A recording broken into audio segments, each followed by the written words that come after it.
Well, it's fantastic to hear from people who are so determined that they will tolerate and expect to get locked up for their protests. We in Australia have been very fortunate to have speakers come to our conferences from Okinawa and Japan, and also from Jeju Island. So we see that it's very important to be showing solidarity with our regional peoples. So now, next up, we have Tarak Kauff. I've lost my introduction over here.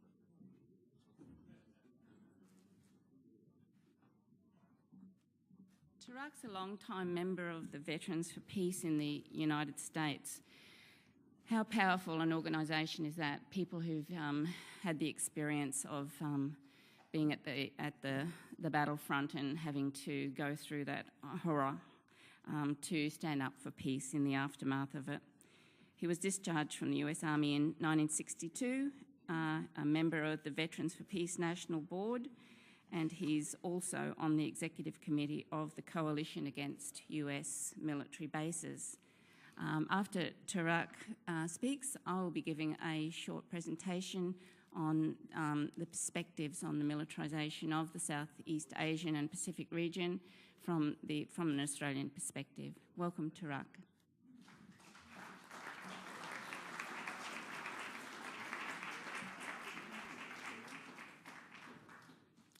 Hello, brothers and sisters and comrades. I love that word, comrades, which we are. I'm thinking about something that our keynote speaker said, Sister Comrade Guevara, and she said, we have to listen to Indian voices. We have to listen to indigenous voices. And I found that to be so true. We are here not just representing ourselves, not just representing the organizations that we're part of, but we're representing the collective voice and the collective aspiration for humanity to rid itself of this oppressive force, this oppressive capitalist force. I hope that person notes that I said that, because we see that as a root cause of the problem. The greed and the capitalism, and this has been going on for a long time. This is not just new, but it's been going on for a long time. It's just started.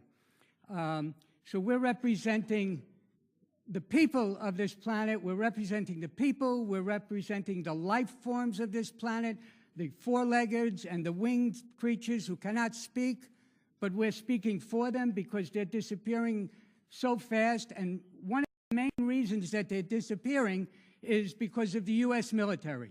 There is no such thing as global warming without the U.S. military. This is the major cause of U.S. military, of global warming. In many respects, you heard what Pat was saying and other people about the pollution, how much toxic substances they, leave on the earth and in the earth and destroying the water. But it's more than that. It's the wars. It's, well, you know something that hasn't been said today? We've talked about the 800 military bases all around the world. Well, it happens to be 400 military bases in the United States. The United States is an occupied country, and they have been occupied for many years. Been occupied for 400 or 500 years now. And those bases are polluting huge areas around them, constantly polluting and spewing toxic substances all over. And not to mention the live fire exercises that we have. But anyway, we're here, we're representing people from Jeju Island, people from Okinawa, the women from South Korea, the Candlelight Revolution, which was incredible, and not the least, the Native American population in my country. The country that drops bombs all over the place. I have had the good fortune to be in Okinawa with veterans delegations 4 times now. And we have been there In solidarity with the Okinawan people, we've been carried off by the Japanese police. You know, they don't use Okinawan police to carry the people off because the Okinawan police don't want to do that. So they import them from the mainland, and they carry the people off when the people are trying to block these trucks that are ruining the bay. And if you've ever been there and you've seen this bay, Hinoko Bay, it's pristine, it's beautiful. And besides everything else, you think to yourself, how can anyone think about destroying this? How is this possible? But this is the way they think, because the people that are in the global elite think of one thing first. They think of profit, and they think of power, and they think of global domination. And the United States thinks of dominating the entire world, and they're still trying to do that, even though it's a failed experiment, and it will fail, and it must fail, and it's up to all of us to make it fail. So we have gone to Okinawa to stand with the Okinawan people, and we've used our voices as U.S. military veterans who have turned against what we were once part of. And I think that's significant, because those of us who have gone there, and some of us who have gone there, I was a paratrooper, but we've gone with some Marines who were stationed there. And for them now to say, hey, this was wrong. What we did was wrong, and it is wrong, and we've got to stop it. We've got to stop it so that humanity can survive, because we don't have that much time left. We don't have that much time left to avert the specter of nuclear war and the specter of global warming. The clock is ticking, so to speak. So it's very important what we do, and that we also follow the lead of indigenous people. Kamara Kavera mentioned the the Indian people, indigenous people, because they have a wisdom and they have a connection with the earth that white European society especially has to a large degree lost. And when I went to Jeju Island, and when I went to Standing Rock, and when I went to Okinawa, I saw that connection was alive. There was a love for the earth. There was a love for the life of the earth. There was a respect for it. They understood that the earth was not something to be used and exploited as a commodity. They understood that it was the very source of life. And we have to understand this. They have a wisdom that we have to get.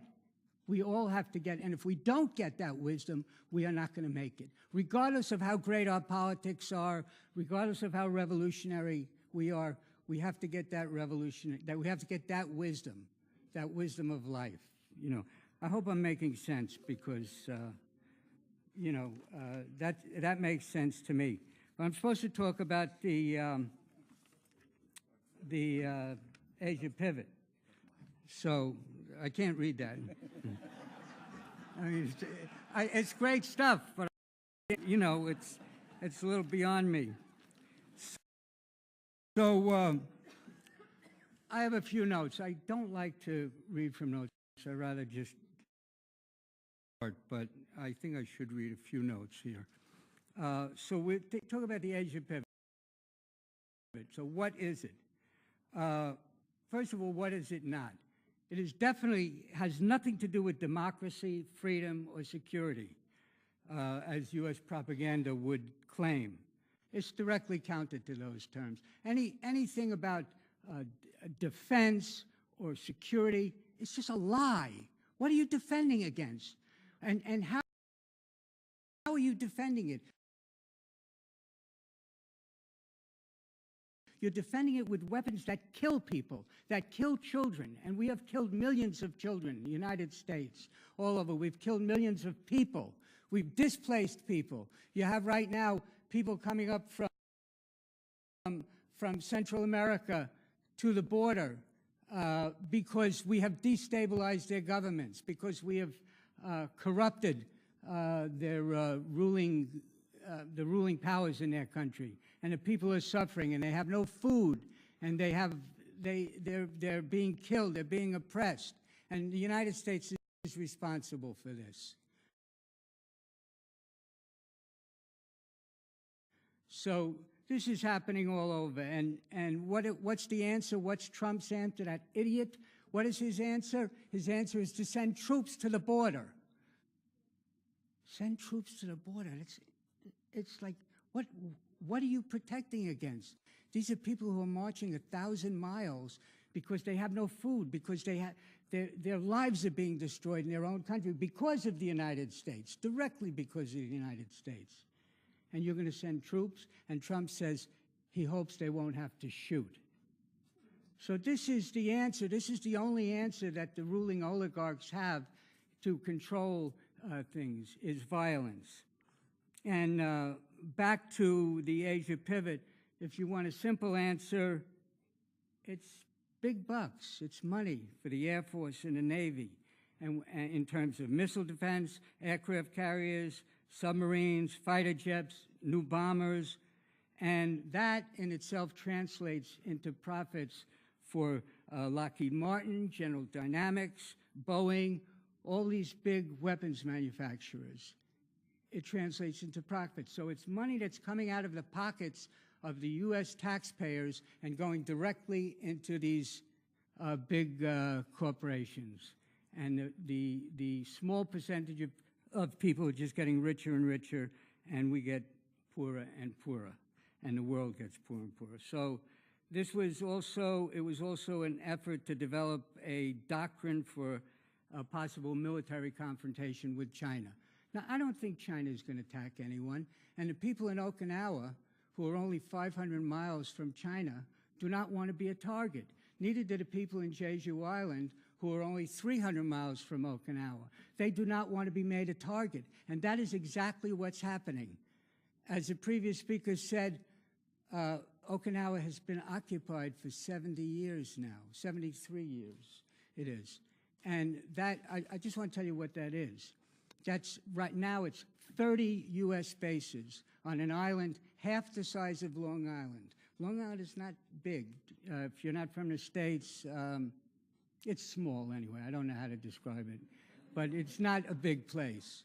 And you have 25,000 troops. You have all these planes. It's basically totally occupied. It's totally, the whole thing is a military base of the U.S. And you have 70% of the Okinawan people who do not want the military there anymore. They've been there for 70 years. They have suffered rapes. They have suffered plane crashes. They have suffered the despoiling of their land. They have lost their land. Farmers have been driven off their land so they could make military bases. And of course, the pollution from the military bases, the toxic effects of the military bases. So that's what they're dealing with. And I think what I really want to get to is we need victories. We really need victories, and we've heard of a few victories that have happened in resisting U.S. imperialism and the bases. And we have a possibility for a victory in Okinawa.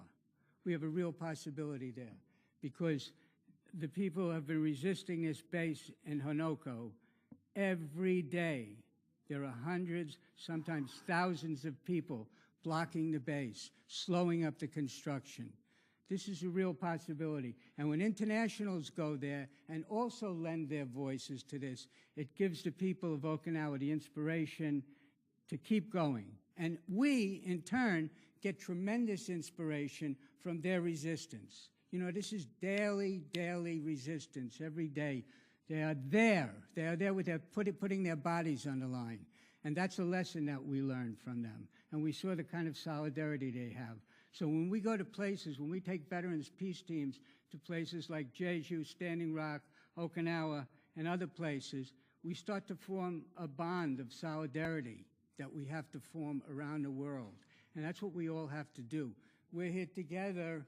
We're here in solidarity. We have to be in solidarity. We all have individual causes, but there is one major cause, and that is closing these bases, which is a step towards the demilitarization of the entire planet. So I don't know what else I have to say. I'm just really thrilled to be here. Some of the speakers have said it all, and we've been witness to some incredible emotion and some incredible information that's been conveyed to us. But I thank you all for being here, and let's continue to struggle. Let's continue the solidarity. Let's have the unity, the solidarity, and the struggle, and let's stop that base at Okinawa. Thank you.